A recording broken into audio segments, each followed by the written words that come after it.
bien fait que cette idée est restée dans les cercles scientifiques et qu'elle n'est toujours pas admise par les personnes concernées.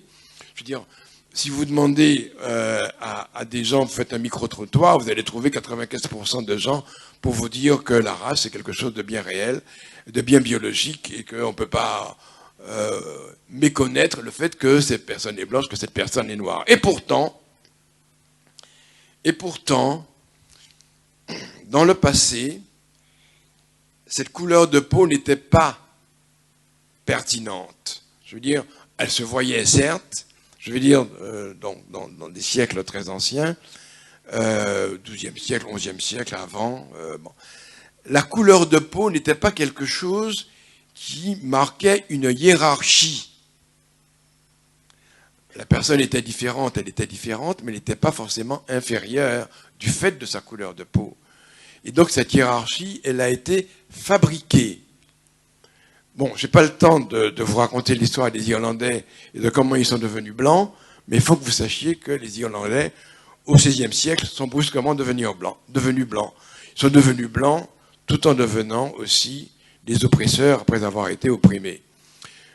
Je parle des Irlandais arrivés aux États-Unis. Donc le concept de race a été fabriqué. Il y a beaucoup de livres sur cette question et je ne vais pas insister. On en reparlera, si vous voulez, avec Myriam Cothias et Gilbert Pagot. Et Gilbert Pagot connaît bien le rôle des femmes dans ces révoltes, dans ces insurrections. Vous voyez là donc une photographie que j'ai choisie pour Gilbert Pagot. On voit comment, à ce moment, l'effort, parce que c'est vraiment... Vous la voyez pas? Ah, pardon. J'ai cru que vous la voyiez. Ah, voilà. Donc c'est une photo pour lui. Et donc, je disais donc que on est là en plein dans l'effort de résilience et dans l'effort pour retrouver une certaine fierté, une certaine estime de soi. Une certaine estime de soi. Et c'est quelque chose qu'il faut donc souligner parce que ce sont les historiens qui ont mis en évidence des aspects totalement méconnus de l'histoire de l'hémisphère atlantique, de l'hémisphère américain. Et donc, nous leur devons beaucoup en matière de figures d'identification pour, d'une part, ces révoltes d'esclaves, pour avoir également mis en évidence le rôle des nègres marrons, mais il y a aussi d'autres aspects. Il y a donc nos héros, les nègres marrons, on est d'accord, mais il y a aussi, je dirais, les concubines et les mulâtresses libres, tous ces esclaves qui étaient des esclaves domestiques et qu'on considérait un peu comme des traîtres à la cause de leurs frères, et qui pactisaient en quelque sorte avec le diable maître, eh bien, ils ont quand même permis une certaine médiation, une certaine négociation. Ils ont permis quelque chose qui était impensable, qui était difficile, tellement la haine était forte quand même, eh bien, ils ont réussi tout de même à négocier, ils ont réussi à amender, ils ont obtenu des arrangements avec le maître, ils ont obtenu des atténuations de peine, et donc ils ont joué un rôle qui est important dans le fait qu'aujourd'hui, eh bien, le vivre ensemble est possible entre les descendants des uns et des autres. Et c'est un travail qui a été fait comme ça progressivement. Et les nègres, les mulâtres, comment on les appelait encore,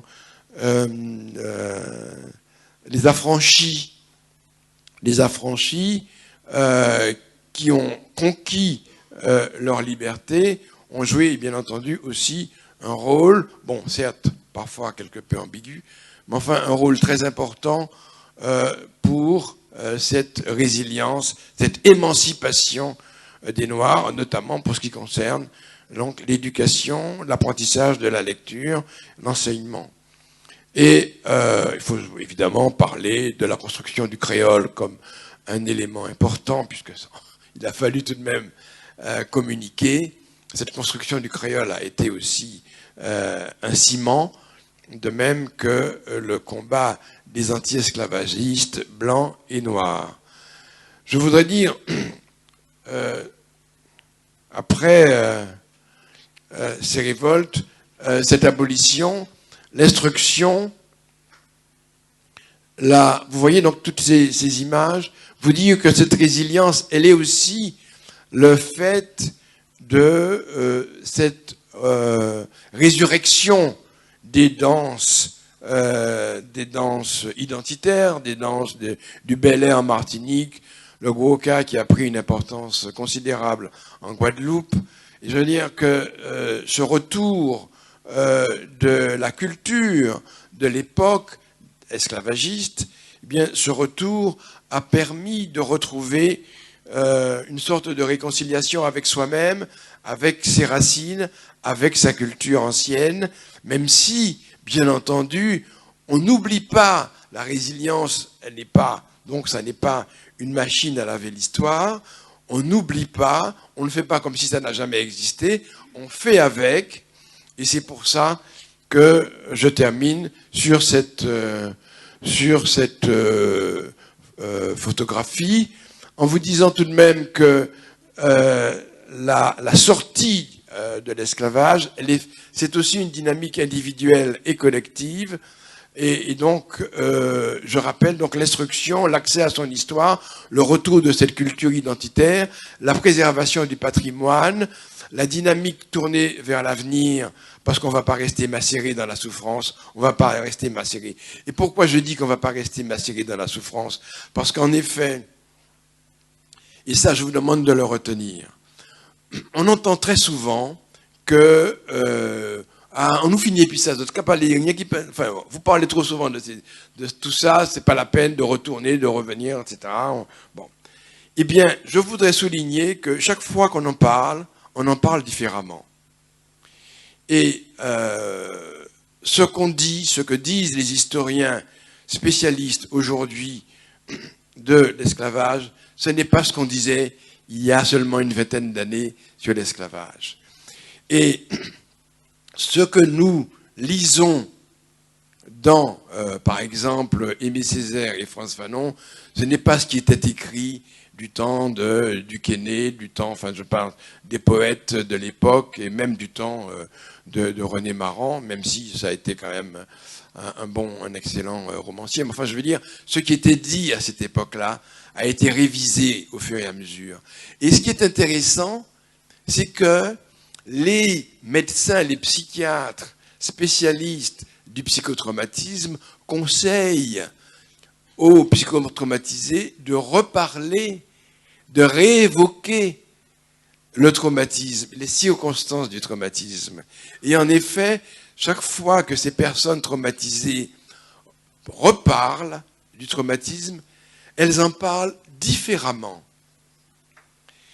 Et nous, chaque fois que nous relisons Aimé Césaire, chaque fois que nous relisons Édouard Glissant, chaque fois que nous relisons Patrick Chamoiseau, eh bien, nous lisons une histoire qui est chaque fois différente, grâce justement à ces nègres marrons, à ces révoltes d'esclaves, à un sentiment qui est déjà beaucoup plus construit de fierté identitaire. Et c'est pour cette raison donc que le fait d'en reparler n'est pas la répétition du même, mais chaque fois une histoire différente qui fait du bien à la mémoire, qui fait du bien à la fierté, qui fait du bien à l'estime de soi. C'est ce que les psychiatres donc, utilisent comme outil thérapeutique. Donc bien sûr, il est important que, c'est ce que nous faisons là maintenant avec vous, il est important de transmettre cette histoire.